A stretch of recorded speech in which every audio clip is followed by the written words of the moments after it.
Menteri Lingkungan Hidup, Kepala Badan Pengendalian Lingkungan Hidup Hanif Faisal Nurrofik menyatakan pemerintah tengah mengevaluasi kebijakan penyegelan tempat wisata di kawasan Puncak Bogor, Jawa Barat.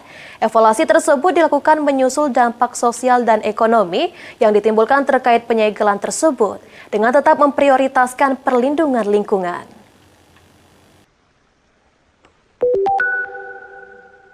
Kebijakan penyegelan sejumlah tempat wisata di kawasan Puncak Kabupaten Bogor, Jawa Barat menuai penolakan dari warga setempat.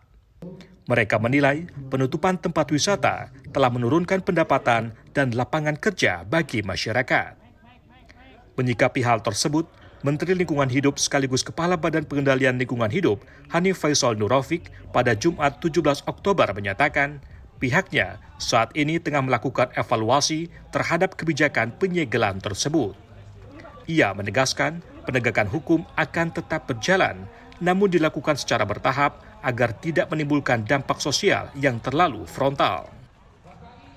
Evaluasi kembali kebijakan menteri, tentu kebijakan pemerintah tidak boleh juga langsung membawa dampak yang sangat frontal. Ini perlu akselerasi. Ini kita sedang susun.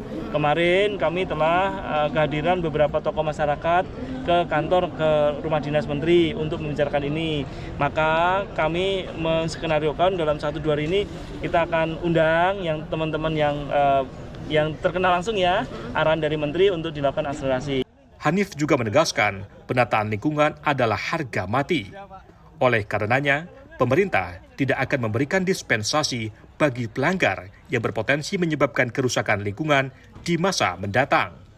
Dari Bogor, Jawa Barat, Fajar Ilham, Kantor Berita Antara, mewartakan.